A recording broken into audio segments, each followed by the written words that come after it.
He was under the bed when he heard her laugh. It wasn't just any laugh. It was that laugh he hadn't heard in years.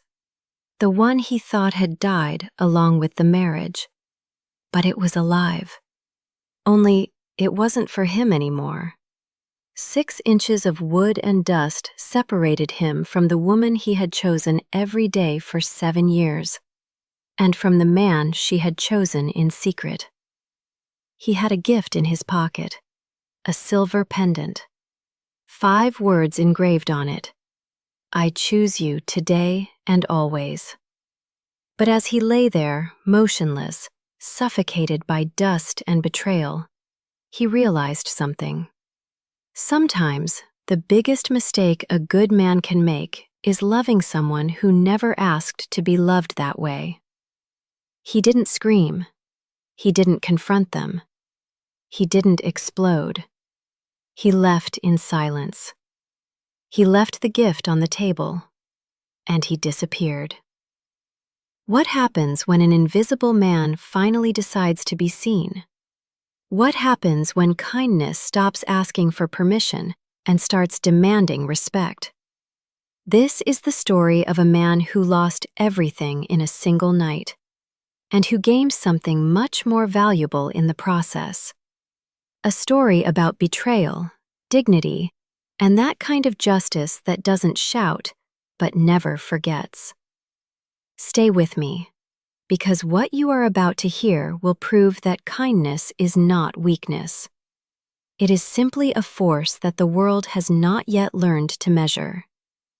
He was the kind of man the world learns to ignore, not because he was invisible, but because quiet kindness makes no noise. He woke up every day at 5 in the morning, while the city still slept wrapped in its blue silence. He made the coffee without turning on all the lights, so as not to wake her. He folded the laundry he had washed the night before. He checked that everything was in order before leaving for work. 7 years they had been married. 7 years in which he had chosen to love her every morning, like someone renewing a vow in secret, without witnesses, without applause. But love, when given by only one person, turns into something else. It becomes heavy. It becomes invisible. She had stopped looking at him a long time ago. Not with cruelty, not with disdain. She simply looked through him like one looks at a wall that has always been there. He knew it. He felt it in the way she accepted his goodbye kisses without returning them, in how she accepted the dinners he prepared without asking how his day had been. That he had learned not to ask. He had learned that true love does not demand. That to love is to choose to stay, even when they don't choose you back. That Tuesday morning, as he walked to work under a gray sky that threatened rain, he stopped in front of a small jewelry store. It wasn't the kind of place he frequented. Money had always been tight, never enough for luxuries. But today was different. It was their anniversary. He went in. The door chime rang sharp and clean. The salesman greeted him with that professional courtesy that separates regular clients from occasional ones. He didn't belong to either group. He was just a man who wanted to buy something small, something that said what he no longer knew how to say with words. He chose a silver pendant, simple, almost humble, but he asked for it to be engraved. 5 words, only 5. I choose you, today and always. The salesman asked when he needed it. He replied, by the end of the day. He paid with money he had saved in secret, penny by penny, for months. The salesman handed him a receipt and a polite smile. He left the store with a strange sensation in his chest. It wasn't happiness. It was something more fragile. It was hope. That afternoon, he returned home earlier than usual. She wasn't there. She worked late on Tuesdays, or so she told him. He never asked further. He trusted. Or maybe he had just learned not to want to know. He cleaned the house with meticulous care. He wiped down every surface. He fluffed the sofa cushions. He lit a vanilla-scented candle, the one she liked. He set the table with the plates they only used on special occasions. He mentally rehearsed the moment. He imagined her face when she saw the gift. He imagined that maybe, just maybe, something would change tonight. He tucked the small velvet box into his shirt pocket, close to his heart. And he waited. The door opened much sooner than expected. He felt a jump of joy. She had arrived early.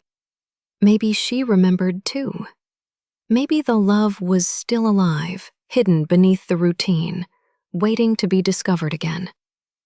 He heard her footsteps. But there was something different. She wasn't alone. There was another voice. Deep. Masculine. A laugh he didn't know, but that sounded too comfortable. Too intimate. Instinct froze him. He didn't reason, he didn't think. He just acted. He hid, and the only possible place was under the bed. The space was narrow, suffocating. It smelled of dust and old wood. The carpet scraped against his cheek. The velvet box pressed against his chest like a hot stone. He heard the footsteps getting closer. The voices became clearer. She was laughing. A light, musical laugh, full of life. A laugh he hadn't heard in years. Not directed at him. The footsteps entered the room. 2 pairs. He could see them from his hiding place. Her shoes, the heels he had given her for her last birthday, and next to them, a man's shoes. Black. Expensive. Polished. His heart stopped beating for a second. Then it began to pound against his ribs with animal violence, as if wanting to escape. It couldn't be. Not her. Not this. But reality doesn't need permission to destroy. He heard words that should never have existed. He heard his name spoken, not with malice, but with pity, from a stranger. He heard promises he once believed were exclusive. He heard the sound of clothes falling to the floor. And then, amidst the horror, amidst the total collapse of everything he had built, his hand squeezed the box. The velvet crumpled between his trembling fingers. 5 words engraved in silver. I choose you today and always. A lie wrapped in a promise. He didn't cry. He didn't scream. He didn't come out from his hiding place, because in that moment, crushed against the dust and the shame, he understood something more painful than the betrayal itself. His love had been a monologue, a conversation with a single voice, and she was never listening. Time ceased to make sense. It could have been an hour. It could have been years. There was only the dust under the bed, the box burning against his chest, and the unbearable sound of his world crumbling in silence. When he finally heard them leave, heard them walk out of the room laughing, heard the front door close with a soft thud, he didn't move immediately. He stayed there, breathing the dust, feeling how every inhalation burned his throat. Then, with a ritual slowness, he crawled out from under the bed. He stood up. He brushed the dust off his clothes with hands that were shaking. He walked to the table where he had set dinner. The candles had already burned out. The wax had dripped onto the white tablecloth. He took the box out of his pocket. He opened it. The silver shone softly under the kitchen light. He left it in the center of the table, open, like a silent accusation, like a tombstone. He didn't write a note. He didn't leave explanations. He didn't need to. He took only the essentials, his ID, his nearly empty wallet, a change of clothes, and he left. He closed the door carefully, without making a sound, because even in destruction, even in the worst betrayal, he was still the same man who didn't wake anyone in the mornings. The night welcomed him with a biting cold. November had arrived with its threat of winter. The streets were wet. It had rained while he was hiding under the bed, but he hadn't noticed. He walked aimlessly. No plan, no destination. Because what does a man do when he loses the only place he believed he belonged? He found an alleyway. It wasn't his intention to stay there. He just needed to sit, breathe, process the impossible. He sat against a brick wall. The cold seeped through his clothes. He closed his eyes. And for the first time in 7 years, he asked himself who he was without her. The answer was terrifying. He didn't know. His entire identity had been tied to being her husband. The man who woke up early. The man who provided. The man who loved unconditionally. Without that, what was left? The rain started again.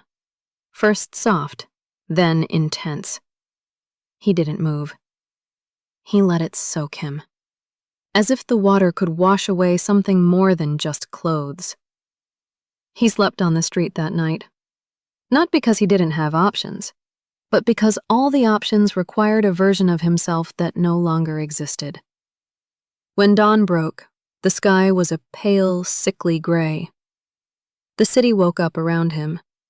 The noise of traffic, the smell of fresh bread from some nearby bakery. Life went on, indifferent to his collapse.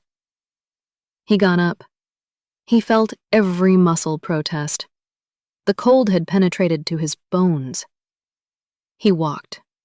He didn't know where to. He just walked. The following days were a blurred stain of hunger and rejection. He looked for work. Anything. But without a fixed address, without recent references, doors closed with cold courtesy. The money ran out fast. Too fast. He learned where to get free food. He learned to ignore the looks of pity or scorn. He learned to sleep in places he wouldn't have even noticed before. And deep down, in that dark place where the most dangerous questions live, he began to wonder if his kindness had been a mistake. If being good only makes you a victim. If the world rewards those who take, not those who give. It was on one of those gray days, while walking through a park looking for a place to sit without being kicked out, that he saw something shine in the damp grass. A wallet. He picked it up with trembling hands. He opened it. It was full. Crisp bills, credit cards, IDs. It belonged to someone who clearly had much more than he had ever had. He looked around. The park was empty. No one was watching him. He could take it. He could use that money to eat, to get clean clothes, to maybe, just maybe, recover some dignity. No one would know. And in that moment, with hunger gnawing at his stomach and the cold soaking his bones, he held in his hands the most honest temptation he had ever faced in his life. He spent the night awake, with the wallet tucked in the inside pocket of his tattered jacket. He didn't open it again. He didn't count the money. Because he knew that if he did, if he saw the exact amount, the temptation would become unbearable. He slept under a bridge that night. The sound of traffic above was constant, mechanical, almost comforting in its predictability. The cold was less intense there, protected from the wind. But he didn't really sleep. He just closed his eyes and waited for dawn. When the first gray light of morning filtered through the concrete columns, he got up. He took out the wallet. He checked the ID. There was an address. He walked for 2 hours. His shoes, which were once decent, now had holes in the soles. Every step was a reminder of how far he had fallen. He arrived in a large, elegant house in a neighborhood he used to pass through on the bus when going to work. He never imagined he would knock on the door of one of these places. He rang the doorbell. An older man opened it. He had silver hair, well-groomed. He wore casual but expensive clothes. His eyes evaluated the figure in front of him with a mixture of surprise and caution. He simply held out the wallet. The man took it, opened it, verified the contents. His expression went from surprise to something deeper, something that looked like awe. "It's all here." It wasn't a question. It was a statement of disbelief. He nodded. Why? The question floated in the cold morning air. He didn't know how to answer. Because the truth was complex. Because he had spent the entire night questioning himself. Because he had been hungry, cold, desperate. And yet, he couldn't do it. Finally, he spoke. "Because I can lose everything, but I can't lose who I am." The older man looked at him with an intensity that pierced through him. Then he nodded, as if those words confirmed something he already intuited. "Wait here." He disappeared inside the house. He waited on the threshold, not knowing if he should stay or go. But something kept him there. Maybe hope. Maybe just exhaustion. The man returned with an envelope. "It's a reward. No, don't argue. You've earned it. But also," he paused, "I work in human resources for a construction company. We need people in the warehouse. It's not glamorous, it's hard work, but it's honest. Are you interested?" He felt something break inside his chest. It wasn't relief. It was something deeper. It was the recognition that maybe, just maybe, doing the right thing did matter. Yes. The man gave him a card with an address and a name. "Show up on Monday. Mention my name. They'll give you a chance." He took the card with hands that were shaking. Not from cold this time, from something like gratitude. With the reward money, he bought food. Not a feast, just what was necessary. He paid for a shower at a shelter and to wash his clothes. When he looked in the mirror that night, for the first time in weeks, he recognized something familiar in his reflection. He hadn't recovered everything, but he had recovered something essential. His dignity. The work in the warehouse was exactly what the man had described. Hard. Exhausting. Shifts started early and ended late. He carried boxes, organized inventory, cleaned spaces no one else wanted to touch. But he didn't complain. He was never late. He never left early. He did every task as if it mattered, because to him, it did. The other workers noticed, some with respect, others with something resembling resentment. There was one man in particular. His name was Raoul. He was one of those who always look for the shortcut, the trick, the way to do less and earn more. One afternoon, after everyone had left, Raoul approached him. "Hey, I have a proposal for you." He stopped sweeping and looked at him. Raoul lowered his voice. "The inventory system is a disaster. Nobody really checks the quantities. We can take material out, sell it on the outside, split the profits. It's easy, it's safe, and the money," Raoul smiled, "the money is good." He didn't answer immediately. He felt something familiar, temptation. But this time it was different. It wasn't hunger pushing him, it was rage. Rage for everything he had lost. Rage for having been good and ending up betrayed, on the street, with nothing. Why not? Why keep playing fair in a world that rewards cheaters? But then he remembered the weight of the wallet in his pocket. He remembered the words he had said at that door. I can lose everything, but I can't lose who I am. He looked Raoul straight in the eyes. No. Raoul studied him for a moment. Then he shrugged. Your loss. And he walked away. The following days were strange. Raoul avoided him, but others did too. Those who were involved in the scheme. And he realized that his refusal had marked him, not as an ally, as a potential problem. A week later, a significant shipment went missing. The supervisor was furious. He interrogated everyone, and somehow suspicion fell on him. You're new. You have no history here. And several coworkers mentioned that you've been acting strangely. He didn't defend himself with anger, only with facts. He explained his hours. He pointed to the logs. He stayed calm while inside he felt the familiar horror of being unjustly accused. He was suspended pending investigation. That night, sitting in the small, cheap room he now rented, he wondered if there was any point in trying anymore. If the universe simply rejected him. If his kindness was a curse, not a virtue. 3 days of uncertainty passed. 3 days without pay. 3 days of feeling hunger approaching again. Then he received a call. It was the general supervisor. A woman he had only seen from afar, an imposing figure who rarely came down to the warehouse. I needed to come to my office. Now. He went. He climbed stairs he had never climbed. He walked down carpeted hallways that smelled of clean air and money. He knocked on the door. Come in. He entered. The office was spacious, bright. There were plants in the corners, diplomas on the walls. She was sitting behind a dark wood desk.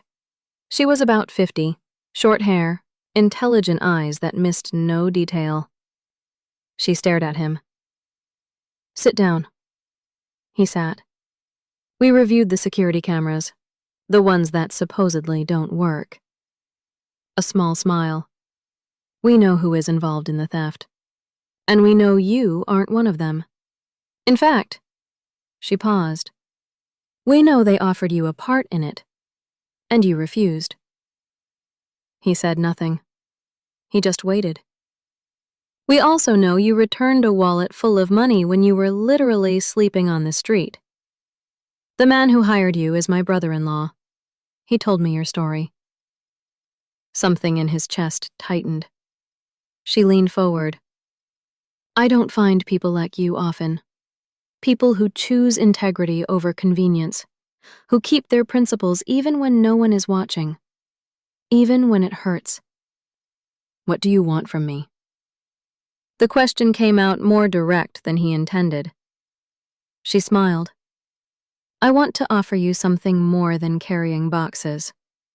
I have an assistant position. You would learn the business from the inside. It wouldn't be easy. It wouldn't be fast. But if you demonstrate the same ethics you've shown so far, you'll go far. He looked at her. He looked for the trick, the trap, the hidden but. He found none. Why me? Because I can teach skills. I cannot teach character. And you have something that cannot be bought or faked. You have real integrity. The kind that stands even when the world has beaten you to the ground. He felt something strange. It wasn't happiness. It was more like validation. As if all the pain, all the loss, all the suffering had somehow served to lead him exactly to this moment. I accept. She extended her hand. He shook it. And so, without fanfare, without triumphant music, his life began to change. The following months were of intense learning. She taught him about logistics, about management, about how to read balance sheets and negotiate with suppliers. He absorbed everything like a sponge. Not because he was naturally brilliant, but because he worked twice as hard as everyone else. He arrived early, he left late, he asked questions, He took notes. He never assumed he deserved anything. He earned every inch. And she watched. She always watched. One night, after everyone had left, she called him to her office. "There is something I want to show you." She opened a drawer and took out a small object wrapped in tissue paper. He recognized it before seeing it. His heart stopped beating. She unwrapped the paper. There it was, the silver pendant, the velvet box. "My brother-in-law gave it to me. He said they found it in the house that used to be yours. Your ex-wife moved out. She left a lot of things behind. He thought maybe you would want it back." He couldn't speak. He couldn't move. She placed it on the desk between them. "I choose you today and always." She read the inscription quietly. It is a powerful promise. He finally found his voice, one that was broken. "Not by you." Silence settled between them. It wasn't uncomfortable. It was the kind of silence that acknowledges pain without trying to fix it. "Keep it," she said finally. "Not as a reminder of what you lost, but as a reminder of who you are, of the man who can make that promise. That man is valuable. That man deserves to be chosen too." He took the box with hands that no longer trembled. He put it in his pocket, and for the first time in a long time, he felt something resembling peace. 2 years passed, 2 years in which he transformed from a broken man into someone he almost didn't recognize when he looked in the mirror. Not on the outside, although his clothes were better now and his posture straighter, but on the inside. He had learned to value himself, not in an arrogant way, but with the stillness of someone who knows they have walked through fire and came out without losing their essence. The company grew, and he grew with it. He was no longer an assistant. Now he led teams. He made important decisions. His name was mentioned in meetings with genuine respect. But he never forgot. He never forgot the nights under the bridge. He never forgot the hunger. He never forgot the temptation to take what wasn't his and the decision not to. The silver pendant remained with him. He didn't wear it. He kept it in his desk drawer. Sometimes, in difficult moments, he took it out. He held it, read the engraved words, not as a reminder of pain, but as an anchor. Tangible proof that he had loved sincerely, even if that love wasn't returned. Meanwhile, in another part of the city, she was living a very different story. The first months after his departure were intoxicating. The man with whom she had betrayed him was everything her husband wasn't. Loud, daring, generous with money. He took her to expensive restaurants, bought her clothes she could never have afforded. He made her feel seen, desired, alive. She barely thought of her husband. When she did, it was with a mixture of relief and disdain. She had freed herself from the boring, from the predictable, from the invisible. She found the pendant on the table days after he left. She looked at it briefly, read the inscription, felt a twinge of something uncomfortable she didn't want to name. She threw it in a drawer and didn't think about it again. But life has a way of collecting emotional debts. The man who seemed so generous began to change. First, it was small things. Comments about her clothes, suggestions on how she should fix herself up, criticisms disguised as advice. Then came the demands: where she could go, who she could talk to, how long she could be out. She justified it. "He just loves me so much. He's just jealous. He wants to protect me." But the truth was darker. What she had mistaken for passion was control. What she had mistaken for generosity was manipulation. He had bought her, and now he expected her to pay. The money also began to disappear. The expensive outings became less frequent. The excuses became more elaborate. Investments that went wrong, deals that didn't work out, debts no one mentioned at the beginning. She tried to get a job, but it had been years since she last worked. Her skills were rusty. Interviews didn't go well. And the man she lived with became crueler with every rejection she received. As if her failure were a personal burden he had to bear. One night, after a particularly ugly fight, she found herself alone in the apartment they shared. An apartment that no longer felt like home. It felt like a cage. She opened the drawer where she had kept the pendant. She took it out. The words shone under the dim light. I choose you today and always. And for the first time in years, she cried. Not delicate tears, but deep, wrenching sobs of someone who finally understands the magnitude of their mistake. She had someone who chose her every day, without conditions, without demands, without cruelty. And she had thrown it away as if it were worth nothing. The following months were a free-fall. The man left. Just as he arrived, without explanations, without goodbyes. He only left debts and an apartment she couldn't afford. She had to move. A smaller place. Then an even smaller one. She sold everything of value. Except the pendant. She didn't know why she kept it. Maybe as punishment. Maybe as a reminder.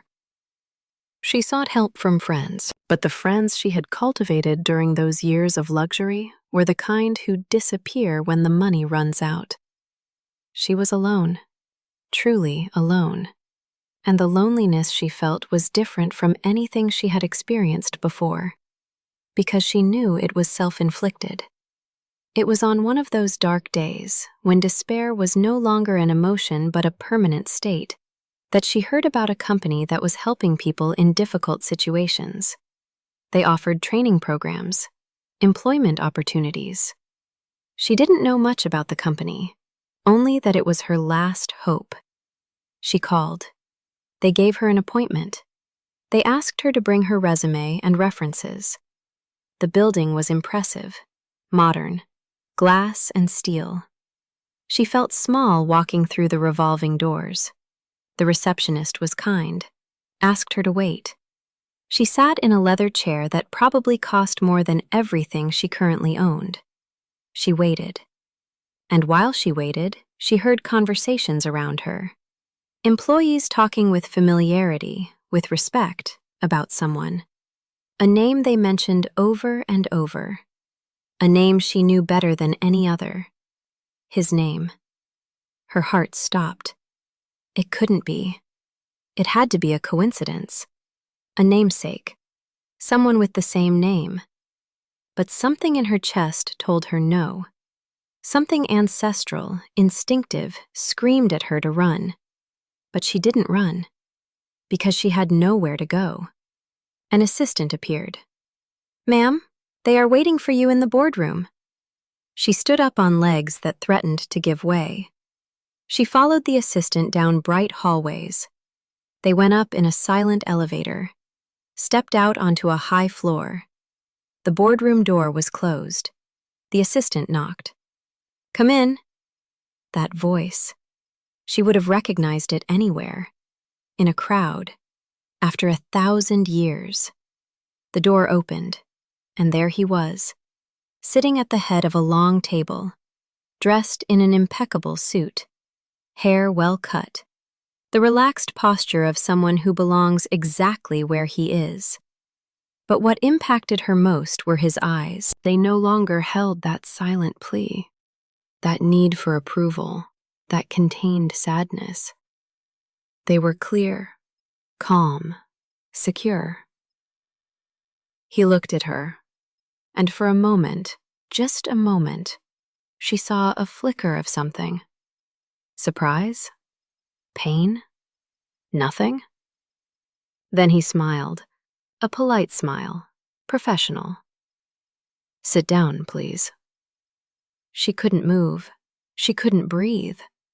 He waited, patient.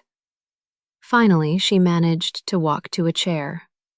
She sat. Her hands shook so violently she had to hide them under the table. There were other people in the room. The supervisor she recognized from photos on the website, a couple of managers, all watching with professional curiosity. He opened a folder, hers, with her mediocre resume and non-existent references. I see you've been looking for employment without much success. His voice was neutral, as if he were speaking to a stranger. She nodded. She didn't trust her voice. I also see you have limited skills and haven't worked in years. Every word was a precise blow. Not cruel, just factual, which was somehow worse. Normally, this isn't a candidate we would consider. Silence. But he closed the folder, looked directly at her. I believe in second chances. I believe people can change, grow, learn from their mistakes. He stood up, walked to the window.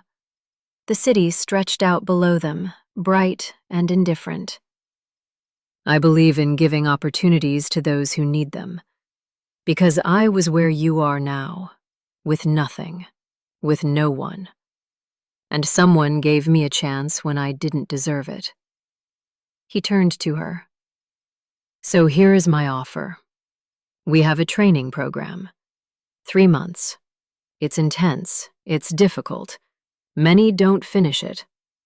But if you do, if you demonstrate commitment and growth, there will be a position waiting for you. She couldn't believe it. After everything, after what she did. Why? The question came out broken, barely a whisper. He looked at her for a long moment. Because unlike some people, I don't believe in revenge. I believe in justice. And justice sometimes looks like compassion. Then he reached into his jacket pocket, took out something small, placed it on the table. The velvet box. She recognized it instantly, felt the air leave her lungs. He slid it toward her. I believe this belongs to you. Or at least, it belonged to someone who no longer exists. She took it with trembling hands, opened it. The pendant shone. The engraved words accused her with their permanence. I choose you, today and always. The tears began to fall, silent, unstoppable. He returned to his seat. His face was a mask of calm. I want you to understand something. This is not a reconciliation. It is not a second attempt. It is not a return to what was. That died a long time ago.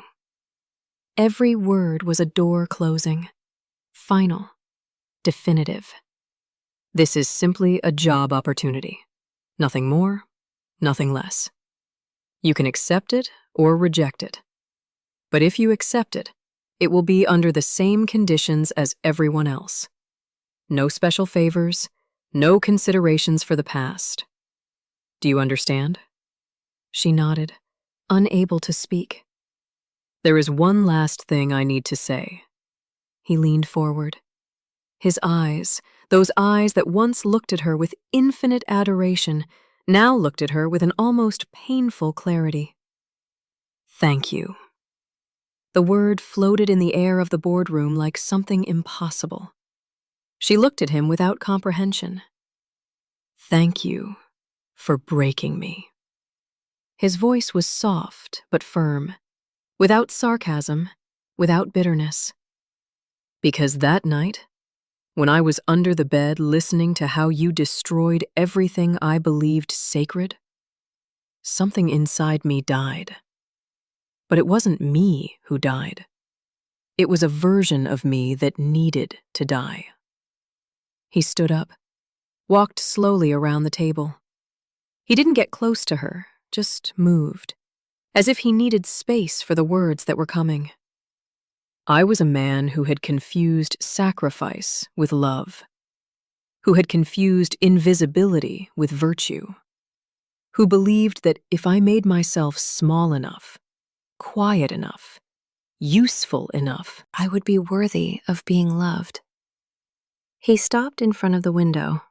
The afternoon light traced his silhouette against the glass. But that night I learned something. I learned that you cannot earn the love of someone who never decided to give it to you. You cannot build a marriage alone. You cannot choose for two people. He turned to her. So thank you, because you freed me. Not with intention, not with kindness, but you freed me anyway. You forced me to rebuild myself. And when I did, I chose to build something better. She was sobbing now. Tears and mucus, ugly and broken and completely collapsed. I'm sorry. The words came out between sobs. I'm so sorry. He didn't move to comfort her. He didn't offer tissues or soft words. He just waited for the crying to subside. When she could finally breathe again, he spoke with a softness that was somehow more devastating than any scream would have been. I know you're sorry, and I accept your apology. But you understand that forgiveness is not reconciliation, right? I can forgive you and still never want to be near you again. I can release you from the guilt and still never give you access to my life again. She nodded, because she finally understood, finally saw clearly what she had had and what she had destroyed. The program starts on Monday. If you decide to come, you will be welcome. If you decide not to, that's fine too. But this is the last time we speak of this. The last time the past enters this room. Agreed? Agreed. He nodded to the others in the room. The meeting was over. She stood up on shaky legs, put the pendant in her purse, walked toward the door. But she stopped. She turned. Were you happy? Were you happy? He looked at her for the last time, and in his eyes she saw something she had never seen when they were married. Peace. I learned something better than happiness. I learned to respect myself. And those were the last words he directed at her. She left the building in a state of shock, walked through the streets without really seeing anything. The pendant weighed in her purse like a stone. She arrived at her small apartment, sat on the edge of the bed, opened the box again. I choose you, today and always. And finally, completely, she understood what she had lost. Not the money, not the house, not the security. She had lost a man who chose her when she didn't choose herself. A man who loved her when she didn't know how to love. A man who was constant in a world of variables. And she had traded him for temporary luxury and fake attention. She cried that night until she ran out of tears. And when dawn broke, she made a decision. She would go to the program, not to win him back. That was impossible, and she knew it. But to recover herself. To learn to be the kind of person who deserved that promise engraved in silver. The 3 months were the hardest of her life, not because the work was impossible, but because every day was a mirror reflecting who she had been and who she could have been. He kept his word. He treated her like any other employee, professional, fair, distant. Sometimes she saw him in the hallways. He would greet her with a polite nod and keep walking. Never cruel, never vindictive, simply indifferent. And that indifference was the most poetic punishment of all, because she finally understood what he must have felt all those years. Being invisible to someone you love, being a piece of furniture, a presence taken for granted. She completed the program, got the promised job, worked hard, grew. but she always carried the pendant with her, not as jewelry, but as a reminder, a portable penance, a lesson engraved in silver. Years passed. He continued to grow. The company prospered. He became a partner. His name became associated with integrity, leadership, vision. There were rumors of romance. Someone mentioned seeing a woman at events with him, someone who looked at him the way she should have looked at him, with real admiration, with respect, with love that was returned. She never asked. It wasn't her place. One afternoon, years after that meeting in the boardroom, the supervisor called her into her office. "You're leaving, aren't you?" It wasn't really a question. The supervisor always knew. "I've received an offer. In another city. A fresh start." The supervisor nodded. "It's the right thing.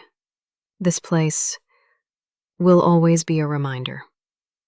"I know." "Have you spoken to him?" "No. I don't need to. He already said everything he had to say." The supervisor smiled sadly. "You know, he asked me to look out for you, to make sure you had the same opportunities as everyone else. No favors, just fairness. Even after everything, he wanted to make sure you were okay." Fresh tears. After all these years, she still had tears. That is the kind of man he is. Yes, he is. On her last day at the office, she packed her things. There wasn't much. A plant, some papers, photographs of no one important. She walked through the building one last time. She didn't see him. Maybe it was intentional. Maybe it was coincidence. But on her desk, she found an envelope. She opened it with hands that no longer shook. Inside was a note, written in the familiar handwriting that once filled love notes she never valued. "I hope you find what you are looking for. I hope you are happy. And I hope that one day, someone chooses you with the same certainty with which I did. And I hope that this time, you choose back, with respect and without resentment." There was no signature. It wasn't needed. She folded the note, put it next to the pendant. Two relics of a love that existed only on one side, but was real nonetheless. She left the building for the last time, and he, from the window of his office on the high floor, watched her go. He felt no triumph. He felt no fulfilled revenge. He felt nothing except a deep tranquility because he had won something more valuable than revenge. He had won his own dignity back. He had learned that loving someone doesn't mean losing yourself. He had learned that being good doesn't make you weak. He had learned that integrity, although costly, always lets you sleep in peace. He stepped away from the window, returned to his desk.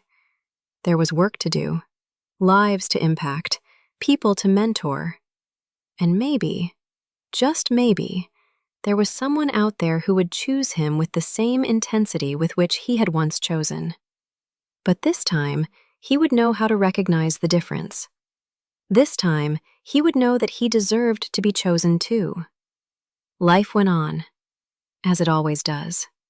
Seasons changed, years passed, and somewhere in the city, in some quiet office, a man who once had nothing now had everything that mattered. Not wealth, although he had it. Not power, although he had it.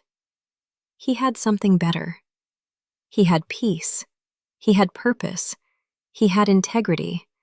And he had the absolute certainty that kindness, even if it takes time, even if it hurts, even if it seems like it loses, always wins in the end. Not with fireworks, not with shouting, not with spectacular revenge, but with something quieter and more powerful, with dignity, with consistency, with the quiet victory of a man who chose to be good even when the world gave him every reason to be bitter. And that, finally, was the best victory of all.